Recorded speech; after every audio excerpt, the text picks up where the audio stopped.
So, Zlobs, if you recall, you all of you, after you kind of passed from that entry room into the rest of the library, you all split up, and you decided to go to a place called the Scroll. You didn't know what it was, but you saw signs for it. And it turns out the Scroll, as you have learned, is a giant tower that apparently the Benevolent scholars use for meetings. So you kind of went up this huge staircase, big spiral staircase into this atrium, and then through this atrium, you were following the sound of voices, and you made it into in essence, a war room with a bunch of people in various costumes and robes and whatnot, all sitting around a table covered in maps and with little miniature figures on it and having some kind of enthusiastic conversation, until you, of course, walk in. And, everybody looks at you. I want to walk in with like some swagger, go up to the table, kind of lean over the map and like give Tesla, one finger gun. Indeed. And that's something that I did not mention. Nikola Tesla is in here. And so, Zlobs, you saunter over, abundance of coolness, and lean, fire a knowing look and a finger gun at Nikola Tesla, who kind of looks at you. Yeah, he looks at you. There's a very, very small glass of some kind of weird liquor you think you could smell from there. It smells atrocious, whatever it is. And he raises it to you, kind of smiles back, takes a little sip, puts it down, and kind of steeples his fingers and just kind of looks at you. In response, I take out my flask, which has Mountain Dew in it, code Crimson Death, and I cheers him and I drink it. What is in there? Oh, it's very good. You want some? Yeah. It's soda. There you go. I don't know what that is. Cheers. I like it. Yeah, That's you get used nice. To it. I feel very alive. Zlobs, give me 2d6 plus sharp. 8. 8. All right. The big question, of course, is why is Nikola Tesla alive? Because if he was, because no one killed him. Yeah. I mean, he's, you would guess, 140 or 150 years old. You don't actually know when he was born, but your guess is roughly that. And he sure enough looks old. Like pictures of Nikola Tesla you've seen, and cartoon mascots of him on some of your grenades, suggest a younger man. He was famous as a younger man.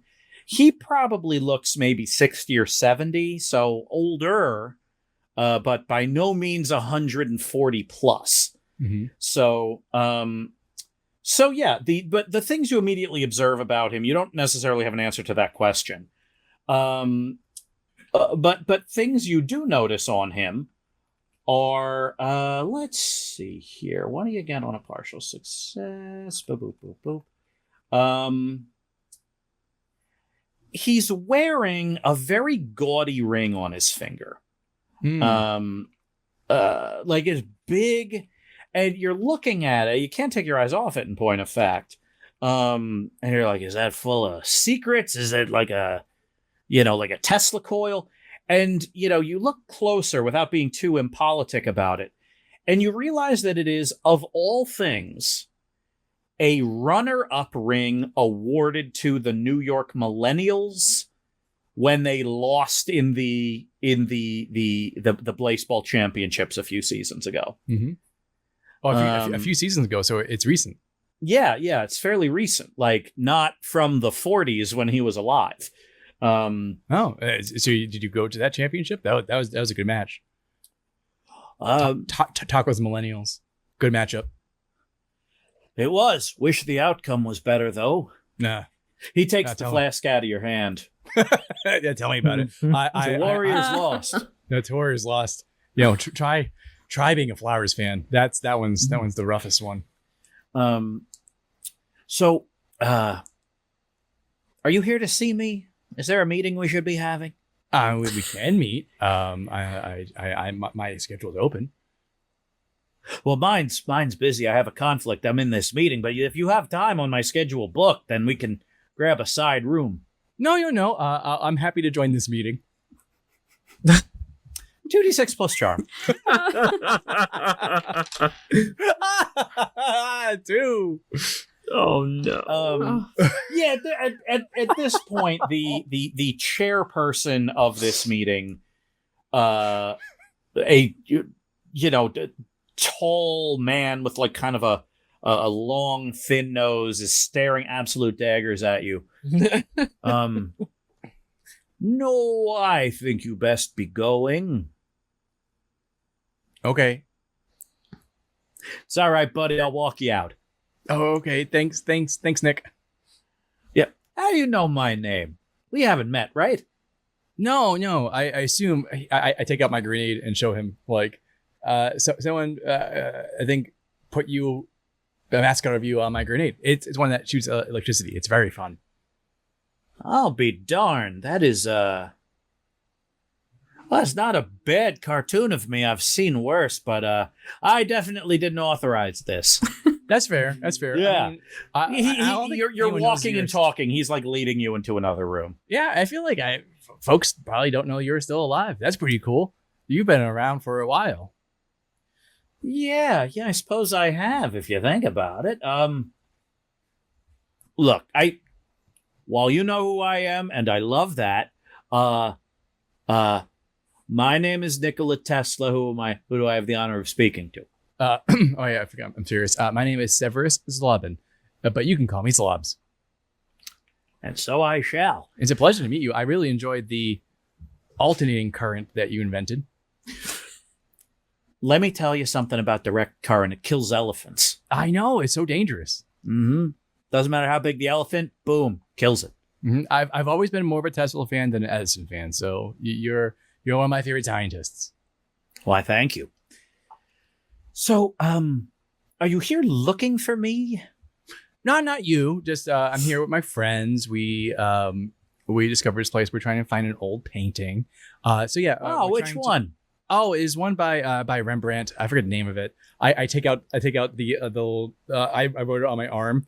Bridget, what was it? It's 1 second. Let's make sure I get it right this time. No. Christ in the storm on the Sea of Galilee. Christ in the storm on the Sea of Galilee. Zlob has so many notes written in Sharpie. No kidding. Have you seen it in person? It's in Boston. No, well, it got stolen apparently a long time ago. It has admittedly been a while since I've been to Boston. Not since my own death. Wait, you died? Not really. So you didn't die. So what? No. You didn't have a death. Did you fake a death?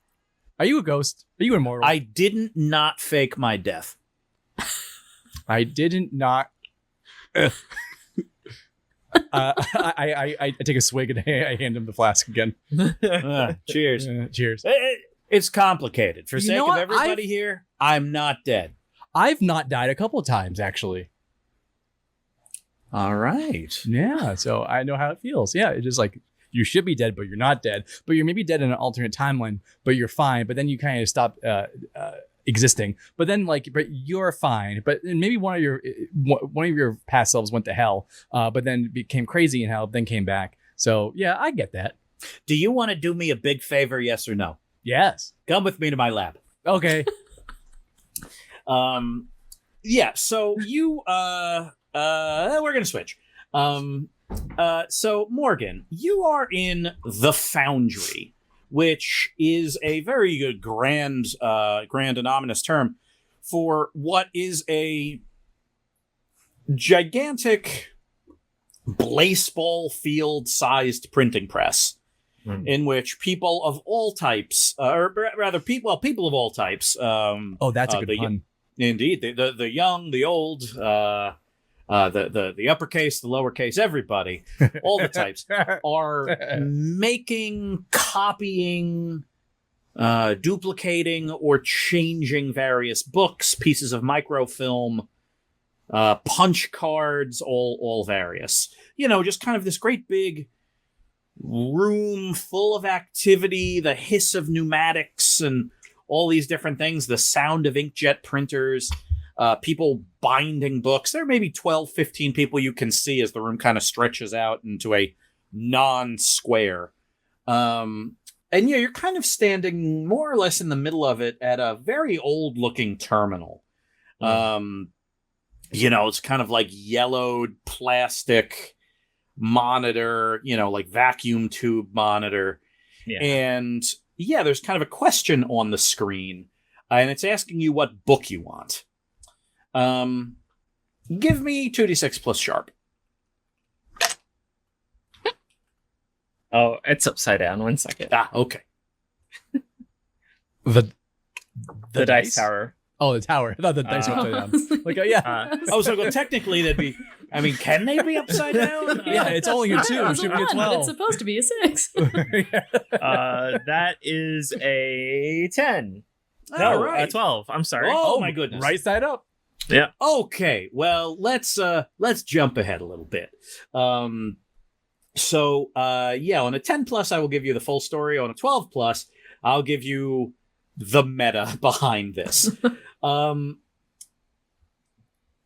There is, from the looks of it, like you were inclined to just like type in a book or put in a Dewey Decimal System number or something like that. But you realize that there's like a menu under this prompt. And so you go to the menu and there's no mouse here. So you're doing it all on these like big crunchy mechanical keys of the keyboard. And what you're able to find is this. This terminal has access to, everything in here. Whatever you type in, someone's going to make you a copy of a book that exists in all of history. Because if it exists in all of history, apparently they have it here, and you can get a copy made fresh for you. Here's the meta that you're able to figure out. The book that they will give you, and like the reason why you figure this out, and you're here for like a while, and you kind of get into some like, admin files within this thing. The books are so pristine of a copy of the originals that the holder of a copy of these books are in essence imbued with with kind of a special power in a given field. So if you can, if you have a book that you asked for from this library regarding botany, like some historic book about botany, this perfect recreation of a first edition book from anywhere in history about botany, you would be given a very big boost if you've ever used it. So, and the reason why you're able to figure this out is the admin files are like a mix of science and magic.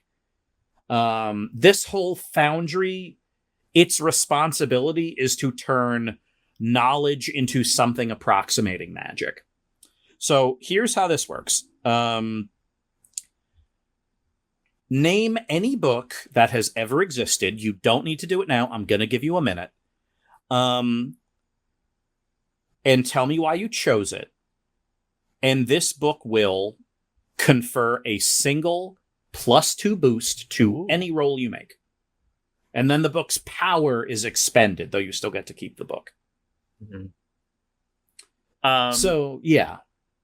Yeah, so I'm realizing all of this, and it hits me that I have analysis paralysis. Mm-hmm. There's a wealth of options, and it's almost, it's almost like I see tendrils of different futures of any specific one I could take, and that would be a different life. And without really thinking about it, I slowly start to type on the keyboard the Leviathan. but then I backspace it out because I realize what I'm doing. You feel in that moment a tingle in your hands, like a numbness. And you kind of ponder what exactly would happen if you asked them for this book. And then you delete. Shall we switch? Yes. We shall switch. Darby,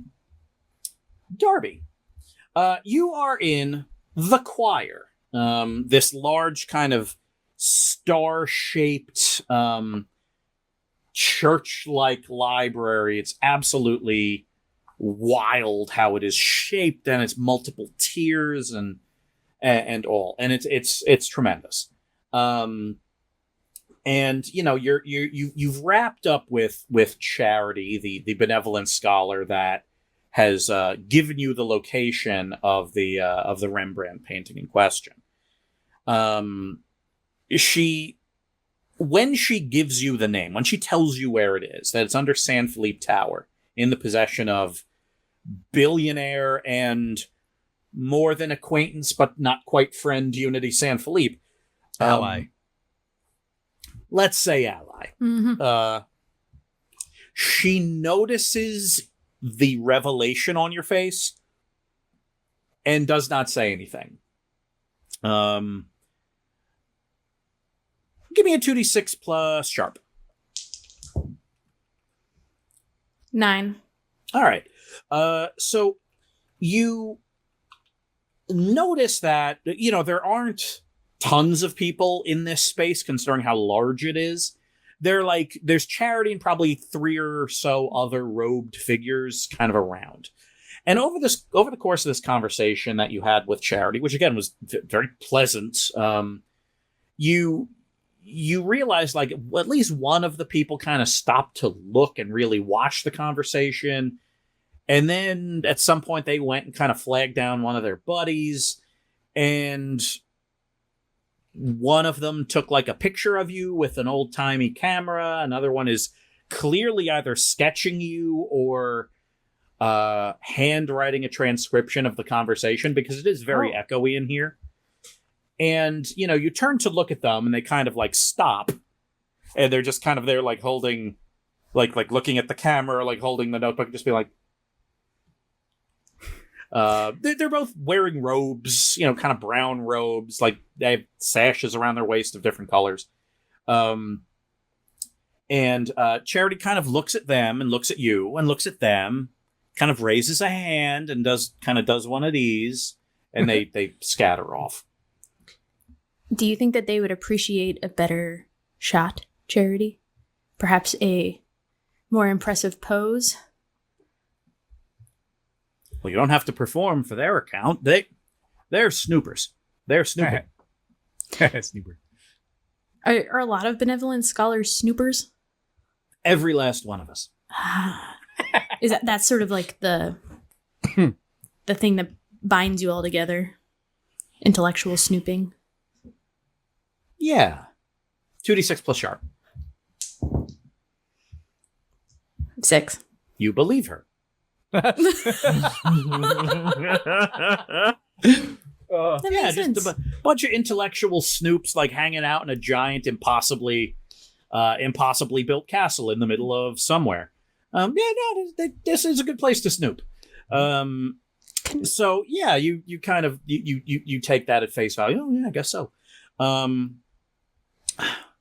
Well, I shan't hold you up any longer. You have a painting to acquire, bring back here, and then delve into the secrets of. Let's get someone to walk you back. Did you come here alone, or were you with friends or enemies? No, were you chased? I was not chased. Well, no, I don't think at any point I was chased. I was maybe chastised a little bit. Well, that's actually probably too strong of a word for it. Yeah, Solomon, I don't think he was super happy when we came, if I'm totally honest, but I feel like I can trust you to say that. Where is he? I was meant to meet with him a few minutes ago. He had a bit of a episode, And I don't know where he went, but I hope that he's recovering. He seemed a little out of sorts. 2d6 plus charm. Oh, good. 4. Charity and I were doing so well together. She was so pleasant. Darby's telling the truth. Darby, best you can tell, she believes you completely. Oh, perfect. Well, let's hope he's feeling better soon. I will have to rearrange my afternoon to make room for him later. All right, well, so you were chastised, but you came here with friends, but you weren't chased. Yes. I really don't even think I was chastised. I think I want to take that back. It was more, I think that Solomon was surprised by our arrival. Yes. And so he may have been slightly stern with us initially, but then I think we ended on we were on better terms later. But Well, yes, I have so. 3 other friends who are here. I assume he let you in. He actually, he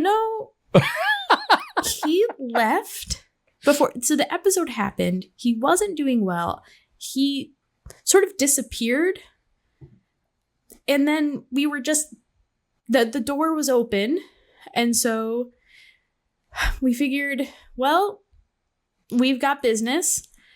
He's strong, mighty, some sort of creature, more powerful and wiser than me. And so if he, he'll be fine and we'll go take care of our business. And then, yeah. So yeah, I guess he left the door open is what I'm trying to say. That makes all the sense in the world. Charity believes you completely. Well, let me bring a couple people over. We'll make a run of the place, find your friends, and we'll escort you all out, and you'll be back here as soon as you possibly can be. Yes. Thank you so much. Happily. She kind of snaps her fingers. A couple of the robed scribes come over. Right this way. I'm sorry for intruding. And they walk you out of the chorus with Charity staring at you, unblinking the entire time. Let's switch. Nikola Tesla's office is not. And then I have his friend Morgan. Who's like a really powerful electric witch, and she's really good at like channeling electricity. So I've been shocked a couple times. Wow. Yeah. Every single thing you say makes me more excited for the thing I'm going to show you. Oh, exciting! Also, I can't wait to.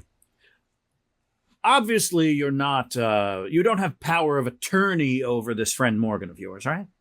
Power of attorney. I was her campaign manager, so it's like more powerful than an attorney. I think. Interesting. Yeah, I would say like 1 tier above attorney. You probably have attorney, and then you have like campaign manager. Like obviously, right? Yeah. Nikola Tesla is wearing like kind of like a tweed vest with like a coat over it. Would look very sharp in like the 60s or late 50s. He opens up his coat, and in his kind of breast pocket is a stack of folded papers. And he kind of sifts through, and kind of pulls one out and looks at it. Yes. Well, if you believe as much in the epoch-changing power of scientific research, I was wondering, and he starts writing on it with a pen, if you would sign this on your friend's behalf. Okay. I go to sign it. I'm like, wait a second. I have like a thought of like a montage in my brain about my friend saying, Zlobs, make sure you read it before you sign it. Zlobs, make sure you read it before you sign it. Dan will plan. And then I read it. I unfold it. Very smart. It's funny because like all of the people in your mind saying that, it's like Mindy, then Mindy a month older, then Mindy a month older, then Darby, then Mindy, then Morgan, then Mindy, then Darby, then you to a mirror, then Mindy. So you read the thing. Can't catch me this time, John. Yeah, Zlobs sometimes learn. It's a one pager. There's a lot of legalese. I'm not going to make you roll for it though. That's my limit. Yeah, you're like, oh yuck. This would be, and it's kind of wild that Tesla has these on his person. But it is a contract allowing Tesla to have access to Morgan's brain upon her demise. Oh, geez. Huh. Well, Morgan's not going to use it when she's dead. Mm-hmm. And you are a benevolent scholar. I am. I am a campaign manager. You are. Wait, why do you need it? Science. Oh, okay, sign it. Oh my Oh, god. All right, Morgan, on your character sheet, in just at the bottom, just write I owe you Nikola Tesla 1 brain.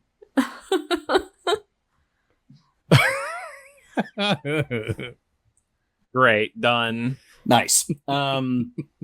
So you and Nick swap stories. He talks about like hijacking. I feel like really connected with him because I feel like he's like a sciencey version of me. This dude he reminds me of my sister. He reminds me of my sister a whole lot. Yes. Why don't you just give me a 2d6 plus sharp? Mm-hmm. Any bonus for signing away Morgan's brain? If only. Yeah, 5. All right. This is the coolest man you've ever met. He's so cool. He's so cool.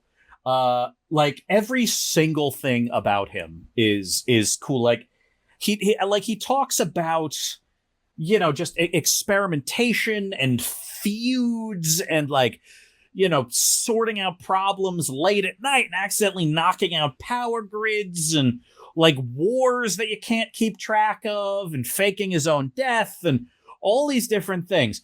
And every story is great. And this guy is charming and affable. He has opinions, but he's tactful about them. Mm-hmm. Good storyteller, like really backs up the facts. He has all these cool things that he's done. A life well lived, and then not lived, but then still alive. And then still alive a little bit. Yeah. You love every second of this.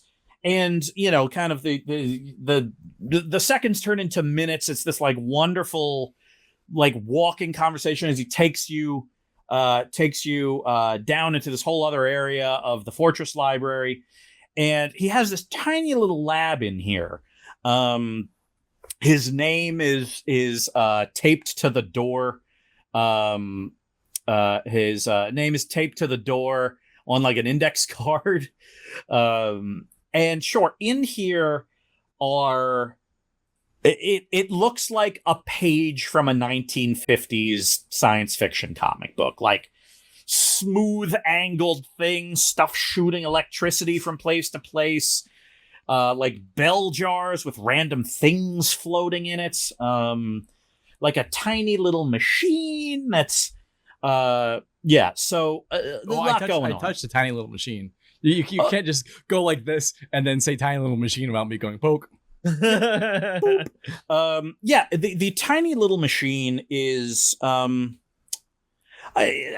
could best be described as a Rubik's Cube, but the center square on every side is like a tiny little foot with a tiny little boot.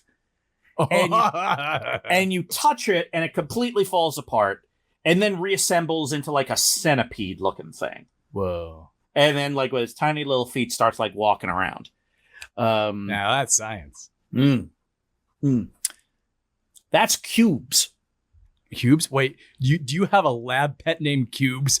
It just walks around? He's become one. I was going to melt him down, but I anthropomorphized him by giving him a name, and now I'm going to keep him alive. Actually, there's very little I need to do. He's powered by slowly absorbing ambient electricity. Whoa. That's just like everywhere. Like All the everything has time. electrons. Well, almost all the time. And that's why I need your help. Here. And he puts in front of you, well, it looks like a kettlebell. About the size of like a 15-pound kettlebell. So like this thing, it's made of like a dark metal or like a glazed metal with like a handle, like literally a kettlebell. But you pick it up and it's much, much lighter. And on one side is just like a hole. And he hands it to you and he says, "This is an experimental device that I would like you to use, test out, and then come back to me and tell me how it goes." Okay. Follow-up question, Nick. Should I assume a perfect sphere? Yes. Okay. He reaches into his pocket and kind of fishes out another document and looks at it and writes a few things down and hands it to you. Okay, thank you. Yeah. You read this one, I assume. Yeah, sure. Yeah. What, do I have to sign it? You do. This is a so this is essentially a non-disclosure agreement in which you are agreeing to take possession of this property, and this property must be returned to him even in the event of your death. And it stipulates that if you are alive upon delivery of this thing, he expects a full report. Okay, sure. That's fine. Yeah. I'll that's a great story. It's like, yeah, I helped Nikola Tesla do science. Yeah, let's do it. Perfect. Let me tell you what this thing does. So this thing is called the current how do you sled. spell that? Oh, sorry. I BOOP, BOOP, BOO. It's called the current sled. He talks you all through it. I will not go through that. I will tell you how the thing works in the game. The current sled is an experimental device that can allow the user to transport to a place you know or can easily visualize from your current location, so long as it's connected through the power grid. Oh. So essentially, he's giving you a device that will dematerialize you and send you as current to anywhere connected on a power grid. That is so cool, Nick. Also, Nick, I take out my eye and give it to him. Can I borrow this for 5 minutes? Absolutely. Okay. He hunches over and starts fiddling with your eye and brushing it and dipping it in various liquids and writing a bunch of notes. Yeah, I feel like you would get really, really, really, really, really, really, really well on with my bigger sister, and also named Zlobs. And Zoe is really cool, and she's a scientist too, and she's cool. And maybe I'll bring her if I next time we meet.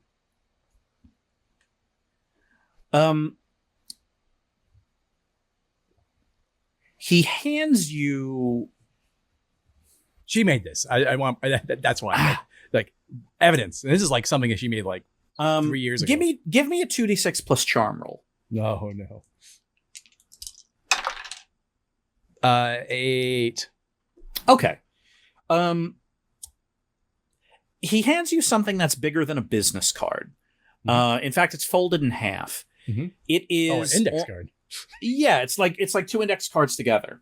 What this is a letter of introduction.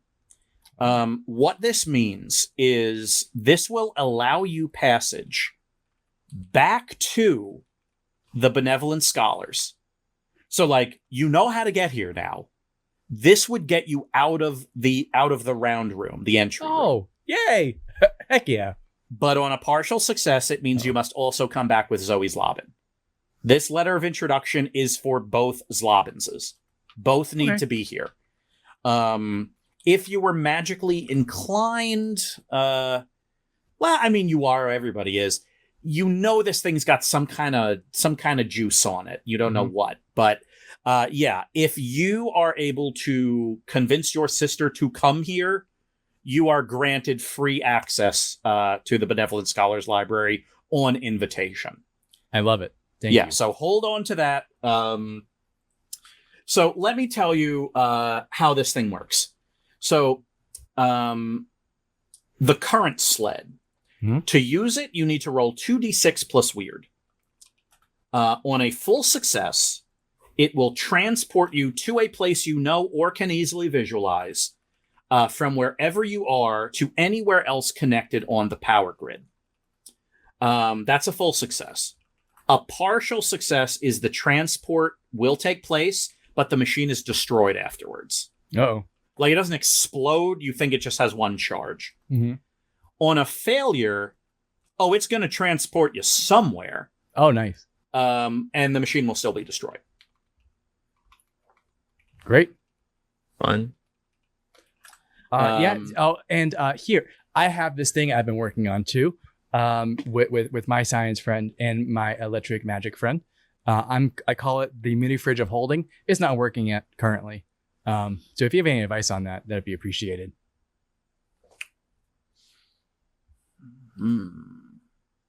Yeah. Now you want it to be bigger on the inside than the outside. So much bigger. I want to be able to reach in and just be like, I'm going into a mini fridge. I can pull out any snack I want. Mm-hmm. Well, the issue here, first and foremost, is that for any of this to work at all, you have to plug it in. Oh, that's so true. Yes. But I can replace that for you. Hold on. But how? And he yanks out the plug and just breaks it. Yeah, he breaks it. Like, yeah, I mean, he's a pretty tough old guy. He kind of busts up the back of it and puts in. I mean, it looks like. I mean, it's like the size of a silver dollar. He puts in like something the size of like $2 silver kind of into it, and kind of tapes it up, and puts some kind of weird little epoxy on it that like solidifies. Okay, well, I can't help you with the magic part, but I guarantee you that thing's going to cool drinks for the next 100 years. Oh wow! Thank you so much. I'm getting so close. I'm getting so close. Yeah. Now you need is a powerful ritual, but this sucker will keep drinks cold. Right now, it can hold 3 sodas. If all you gotta do is expand it, and this thing is gonna be great. So it's actually working. So I can like. Oh yeah, you can put cold drinks in there. Yeah. So it's heavy. You gotta hold it in a backpack, but yeah, that thing works. Mm-hmm. So write that down. I'm getting so many things. All right, let's switch. Morgan. Yeah, you're staring at the endless possibilities as suggested by the flashing green cursor. Yeah. Is there a book you want to put in? So I've been putting in all kinds of things. Sometimes I hit enter and realize that there's no results, like how to apologize to your stepdad for yelling at him, or is my stepdad a bad guy for being rich? No results.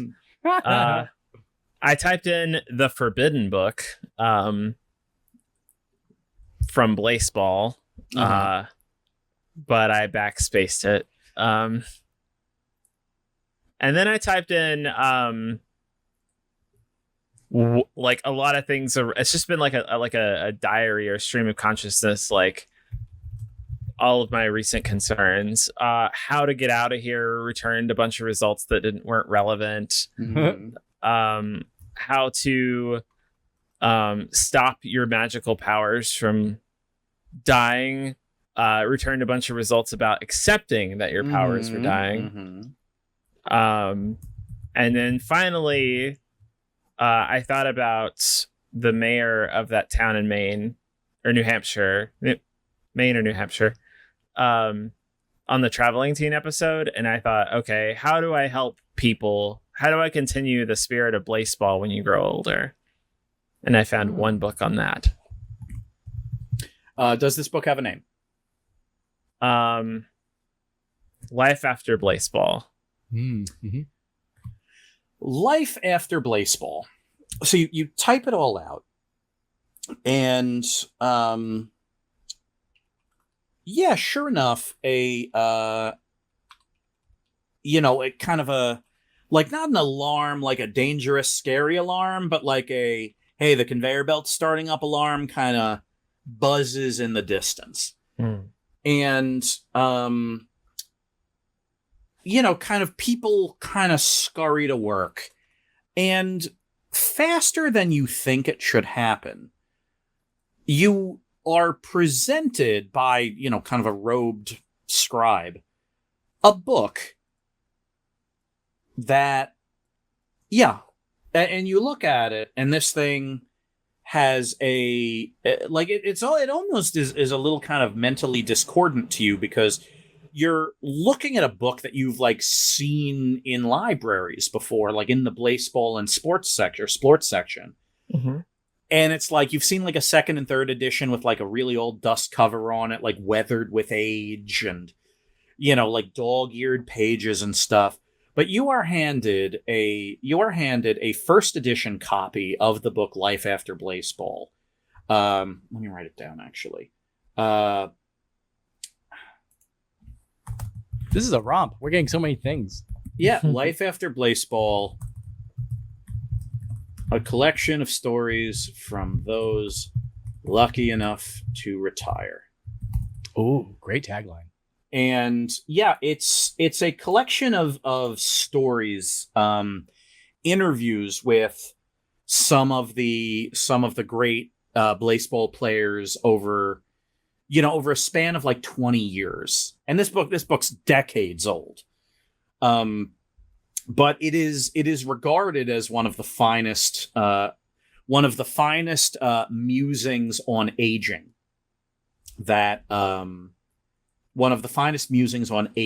that you could ever have. Just this beautiful, profound book.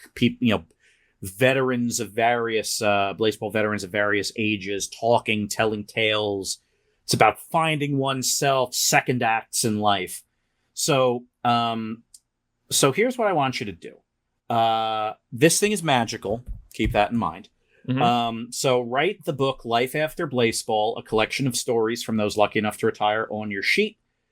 You can spend it one time to give you a +2 to any one non-weird roll that you could make the case is for the helping of other people. Wait, +2 or +1?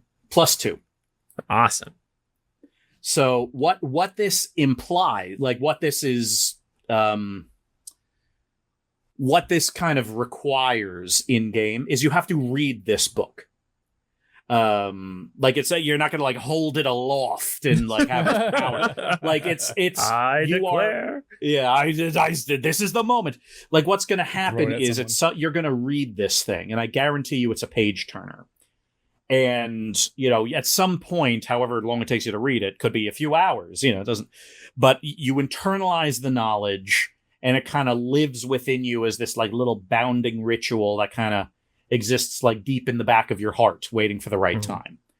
The book itself is of notable value in and of itself.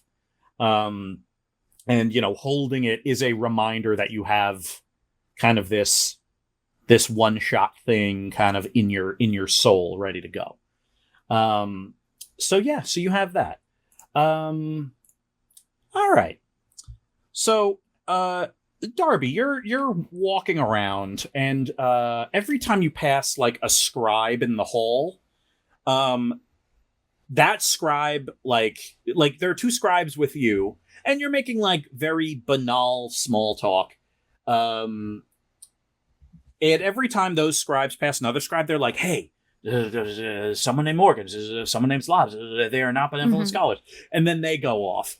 It kind of dawns on you that you don't think this place has telephones or telephone service in it, or like an internet connection, and you're pretty sure most of this place doesn't even have electricity. you think parts of it do and parts of it don't. Mm-hmm. So, getting a hold of somebody takes a few minutes. And sure enough, after a few minutes, like Zlobs, there's a knock on Nikola Tesla's door and someone's looking for you, and Nikola Tesla like gives you a hearty handshake, and you swap you hand him some various junk from your pocket, he hands you some souvenirs. But yeah, I need my eye back, Nick. Oh, right. Unless you want me to give you another eye and keep this one. What? Okay. Well, what's up with the other eye? I'd have to machine it for you. No, wait. I got something perfect. He picks up like a silver, like a titanium sphere, and hands it to you. Sure, throw it. I'll catch it. I catch it with my eye. Okay. This thing that's super gross. I love it. It's like how sometimes you throw someone like a piece of popcorn and they catch it. Yeah. I just do the same thing except with my eye socket. This thing doesn't, best you can tell, have any power to it. It's just a prosthetic eye because he wants to keep your super cool one. Oh, no, Nick. Nice try. You asked for an eye. I had something I Okay. All right, here you go. Okay, but this thing is great. If it fits nice, I don't know how. I guess it's just the right size. I will see you soon. I don't want to hold you up. This has been great. Can't wait to meet the family. I hug him. Oh, hey. Oh. All right. I'll see you soon, buddy. Bye, Nick. Bye. And yeah, so you having met Nikola Tesla and left with a small goodie bag, including a teleportation device, you are led to the rest of the group. Morgan, someone finds you as you are holding this like hot off the presses, still smells like fresh ink book. Like you're already leafing through it, and it's just like even the foreword is like very beautiful, and it speaks to the book doesn't have a whoever wrote it didn't name it. There's no author on this book. It's one of the kind of famous things about this book. Like all the focus is on like the dozen or so famous and less than famous baseball players that were interviewed in retirement. But yeah, the first few pages, it's like a treatise on aging and the despondency that like powerful wizards feel when they age out of their power and all of this. And it's like, oh, this is kind of like a bummer 2 pages. And just as you're like about to read more, hoping for the turn, like someone taps you on the shoulder and it's like, all right, it's time to go. And yeah, all of you kind of all of you kind of gather up, except for Mindy. Where's Mindy? Mindy Mathers. I think really loudly. I shift gears. More nothing. More Normally power. Don't hurt your brains, Zlobs. Morgan shocked me. I need more power. Zlobs. Do it. I shock Zlobs. You take 1 harm. Oh no. But that's enough to confirm that Mindy isn't in thought range. You don't know the last time you haven't been in thought. Like when Mindy goes on vacation out of town. That's like the only time. I take out my stone. Oh yeah, that was probably easier. All right, the stone. Yeah, so these things like kind of spin such that they're always sort of pointing at other stones. I think that's how they work. It's been a while since you've used them. It has been. Yeah, but in essence, it kind of puts a direction in your mind as to where the other stones are. And since 3 of you are together, like, you know that there's like a lot of like heat in your brain in the direction of the 2 people standing next to you and nothing else. Nothing? No. A growing number of scribes are starting to gather around you. And they're all like saying, well, we can't find her. And actually, someone saw someone running that way. Have you talked to WM? WM's like, and so on and so forth. Who's who? WM? Who's WM? Who are you Another talking scribe. Why Says would one of the that- scribes. about? Why would that scribe? Where's that scribe? We're just trying to triangulate position. Oh, triangulate? Oh, I want to triangulate. I'm a tactical genius, John. You are. All right. Yeah, Zlobs. This is definitely going to be read a bad situation. Oh, that's great. Yeah, that qualifies because at this point, both psychically and in terms of these strange little stones, you get no read on her. Mhm. And you're like listening to this, and then like the world gets red and hazy when you're in like tactical mode. Mhm. And it's like, okay, and you're just like data. So you're like overhearing people and talking and stuff like that. So read a bad situation. Great. And that's plus cool. Certainly is. Aha. 13. Oh, sure. All right. You can ask 3 questions from the read a bad situation list, or since you got above a 12, you get the Serpico special, which is 1 question, however you want it. What happened to Mindy?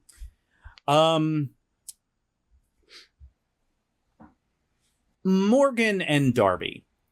Whenever Zlobs does this, it's amazing.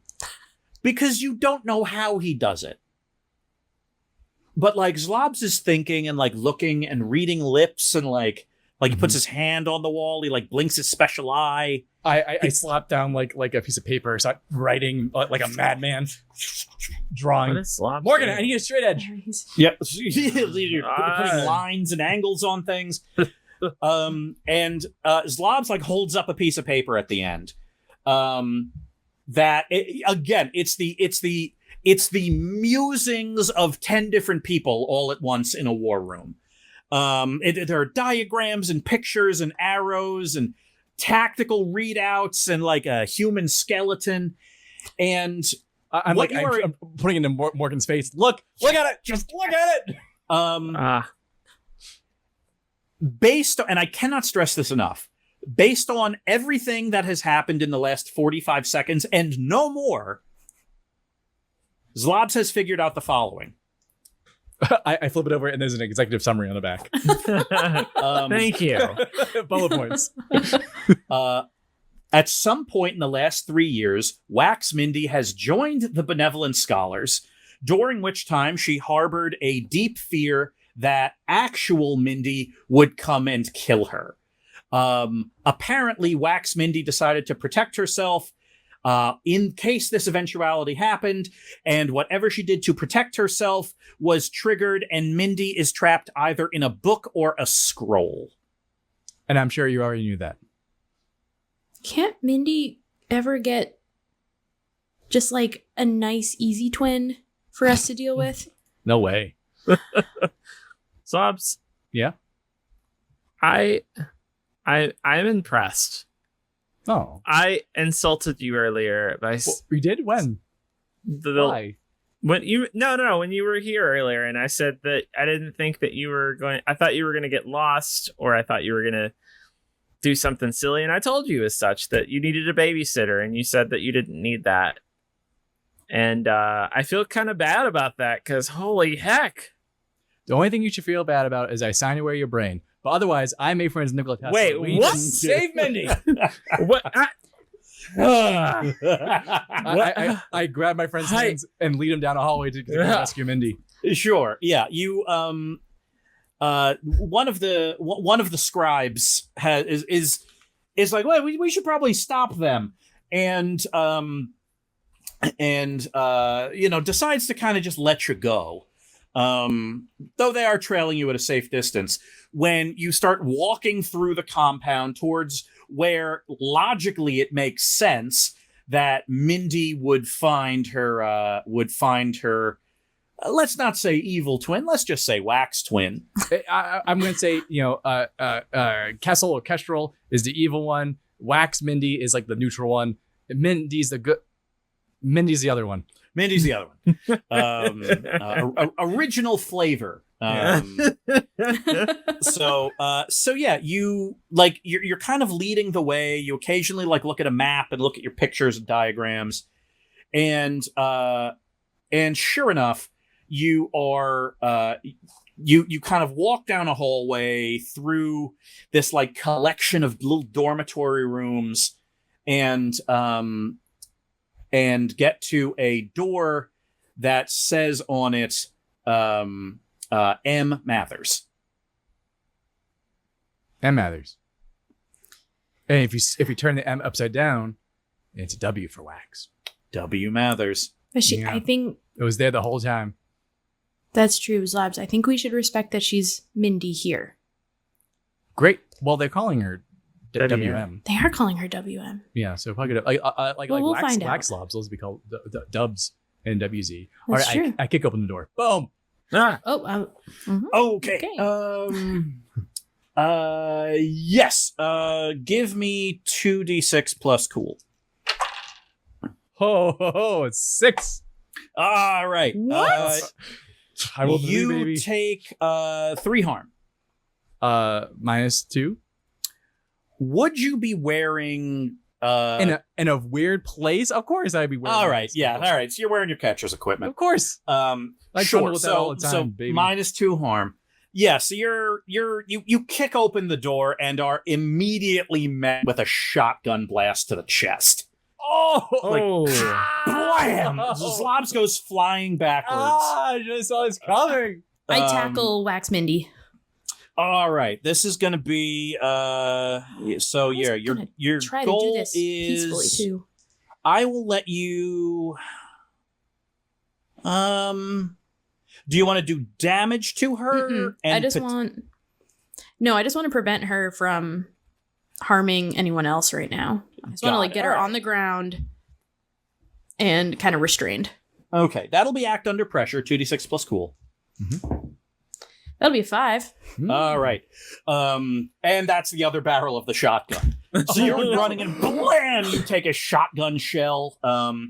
Yeah, this is you're hit with this is some kind of like here's the thing. Like if you were shot point blank in the chest with a shotgun, you'd die. Like so it's a minor miracle that this didn't kill you. She has angelic armor. Yeah, well, did you I wouldn't- activate it or No, I wouldn't have activated it. Yeah, so Activate it.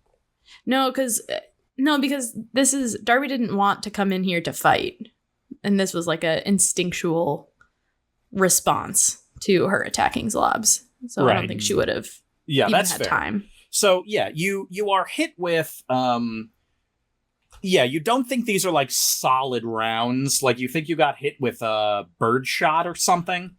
So yeah, you are hit with like a massive concussive force to the chest. You are also blown back. And then just inside, you don't hear heavy breathing, but you just hear this like small voice saying, "Oh no, oh no, oh no, oh no, oh no." And the sound of a shotgun being opened up and reloaded. Oh no, old food. I'm gonna hang back against the wall by the door, but not inside. I'm gonna put my hand up and say, "WM, we're not here to hurt you. We're just looking for Mindy, and then we want to leave."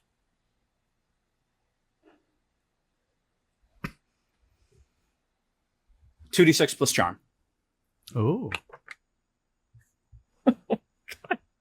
6. Oh no. Why? Both barrels. 3.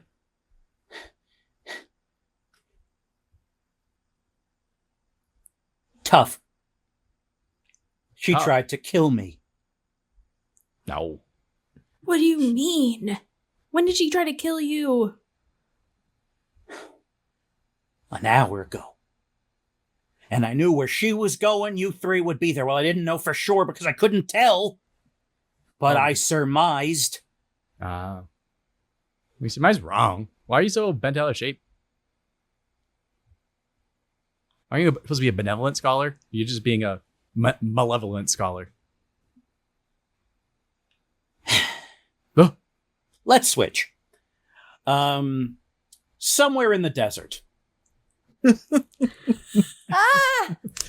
Ah! Mindy. Yes. Someone has taken a shot at you with a sniper's rifle, That's true. and now a collection of people on dirt bikes are racing after you. Yeah, the raiders. They are raiders, yeah. Okay. What do you do? They're like the person that fired the stuff. Like you kind of look, and it's like, okay, there are like 4 or 5 of them on bikes, and one of the bikes has another person on the back, and they got a sniper's rifle. Right. And you're thinking, it's like, I wonder if they could hit me while it's moving. And then like another shot like whizzes by your ear, and it's like, ooh, maybe they can. Oh, I think they can. Yeah. Do I have my weapons on me? Yeah. Great. The use of shotgun is very effective. Does my mind feel like it's at full faculties here? Like it's fully working all of my capabilities? Oh, wait. No, never mind that question because I forgot Oh, the book. that I forgot that I'm currently malfunctioning. I know. I'll run. You run. Yeah, I run through the desert. You run through the desert.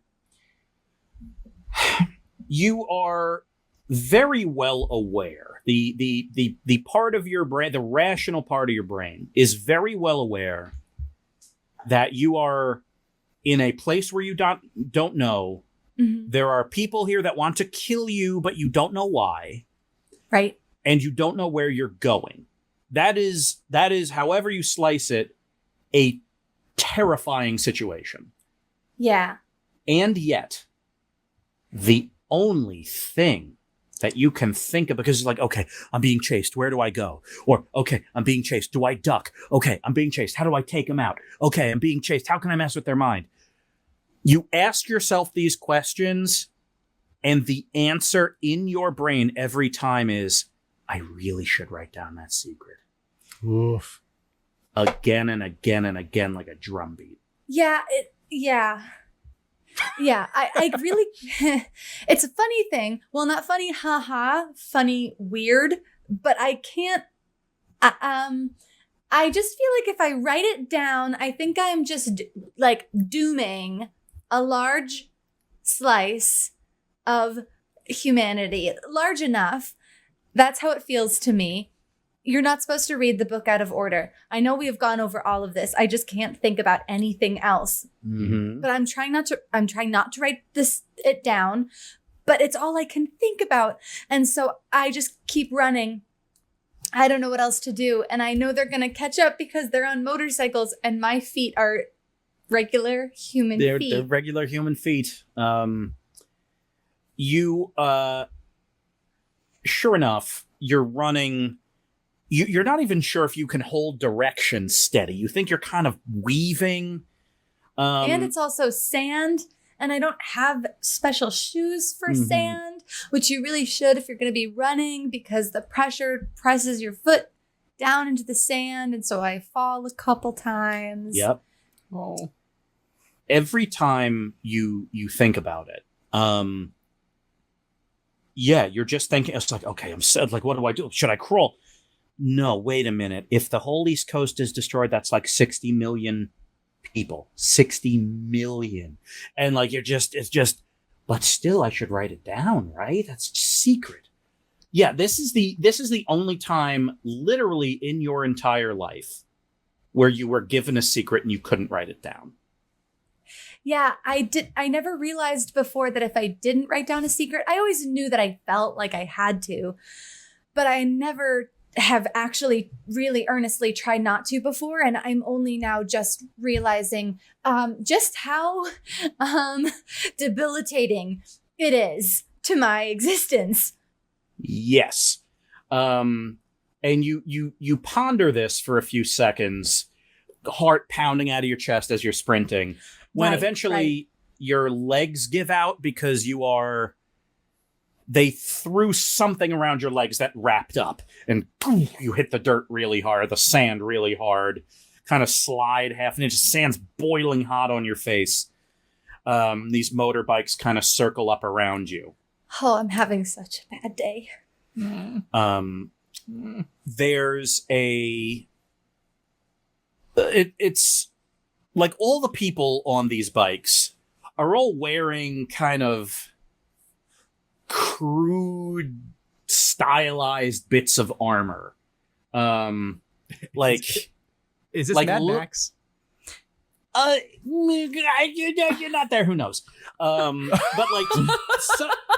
like one of them is wearing. One of them's like wearing this like ratty T-shirt that says like "Greetings from Omaha," and other people are wearing like armor made out of books, and like someone's wearing like a necklace made of rocks, and other people are wearing leather jackets, but it's really hot out.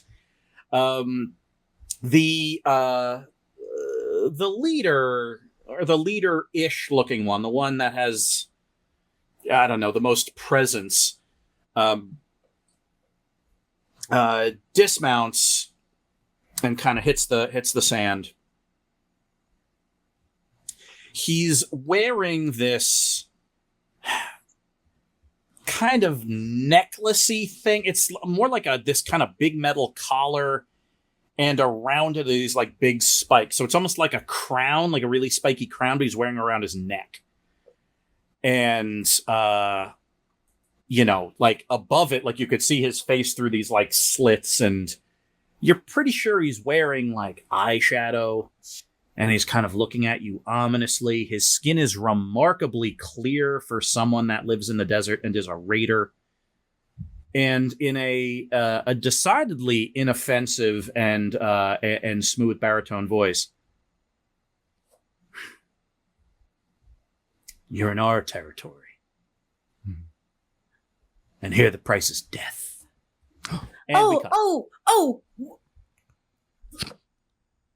And we cut back. What's that? I got nothing. This is a really bad situation, Sean. And we cut back. Okay. Yeah. So the three of you are trying to negotiate Bleeding.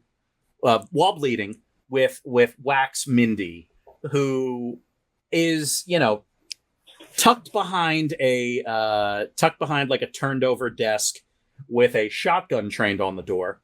I'm like, we're friends. We're friends with Wax Zlobs. I scroll to a picture on my phone. I throw it to her.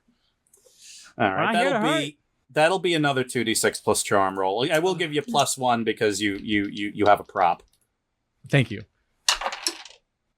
11. Ooh. Zlob's first success charm roll.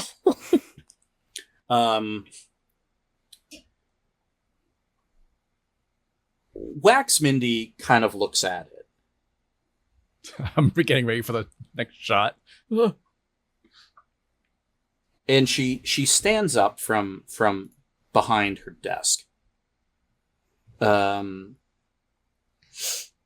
she pulls her head down, or her hood down.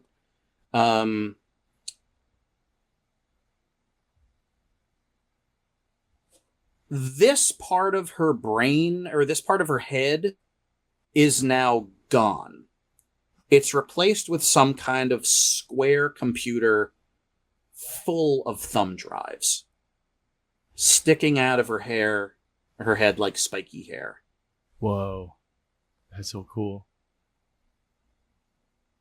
She takes one of them out and like kind of twitches as she does and plugs it into your phone.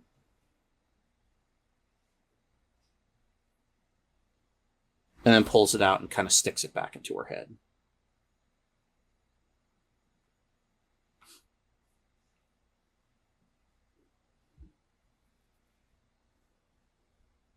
Why wouldn't you want him dead?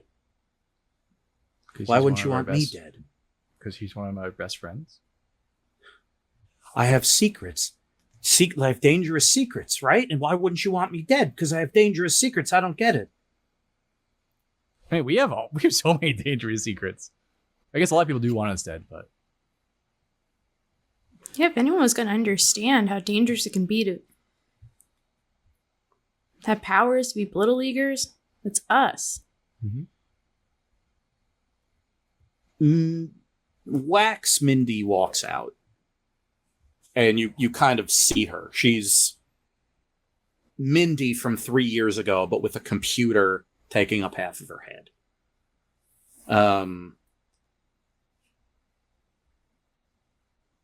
She's still holding the shotgun. Her left hand is like covered in like pieces of glass and looks like medical equipment kind of sticking out of the wax in various parts. And she just kind of looked at you. Oh no. What did you do? Where's Mindy? Where's not Our Wax Mindy. I was protecting myself. Because I didn't know. What did you do? I was protecting myself. What did you because do? I didn't know. Just tell us what you did and we can fix it.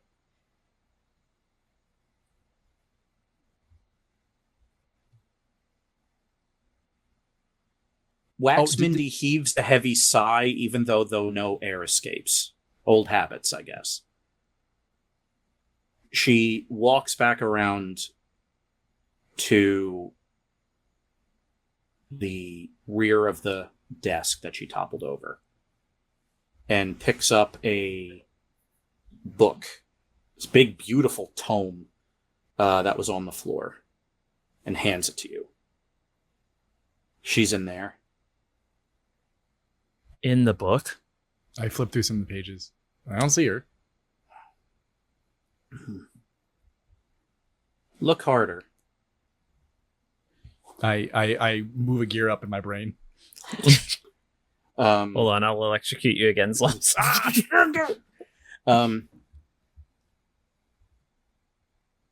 The motorcycles circle. The crowned man gets off the bike and stares down at Mindy. Ooh. How do we get her out of there?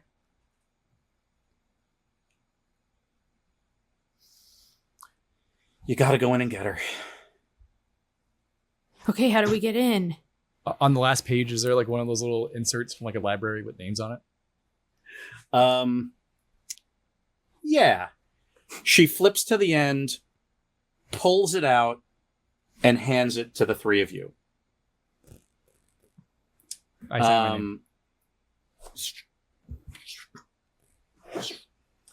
name. Their time today.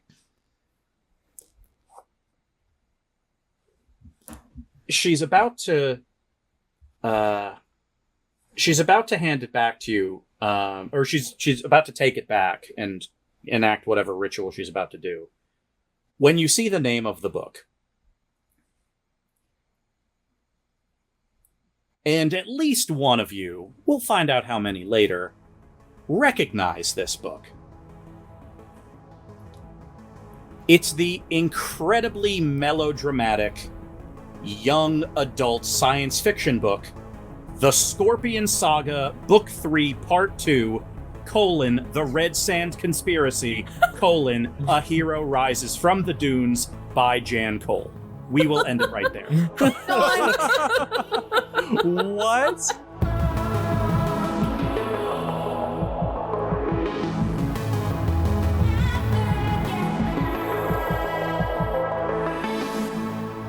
The Scorpion Saga, Book 3, Part 1. A cool teen with inoffensive good looks and fantastic hair stares off of the balcony of a stone keep across the dunes. He hears laughter, the tinkling of glasses, the expectant music from the horns. His coronation day. He looks at his life of luxury. He sees his future arched out ahead of him.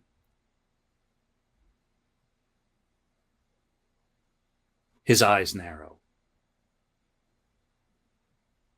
The wind hits his hair at just the right time. He picks up the heavy metal crown and puts it over his neck and jumps out the window. Whoa. Whoa. And then what? I gotta find that guy. Where's the hero of the dunes? His neck. He just got you on a motorcycle. Oh.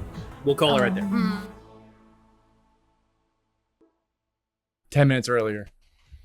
Yeah, so that's when I met Nikola Tesla. It was great. That's really cool, Zlobs. Mhm. I know, he's so cool. Reminds me a lot of my sister. Anyway, Did you talk to him about Edison? I know you got you have feelings about Edison. I know you I wrote just- about it for school that one time. I kept writing. That's the first time I wrote a 20-page paper. It was three paragraphs. It was pretty impressive. I laid out my guts on that page. Yeah, and we commiserated. It was great. It was really cool. And also, Morgan, you know how we've been working on that secret project that we haven't told Darby about? Mhm. What- Is Hey, now the what? time to reveal? And now it's time to reveal. Tesla helped, and Darby, we're making an interdimensional mini fridge of holding, and I think we may need some angelic help with this. I will do anything you need me to do.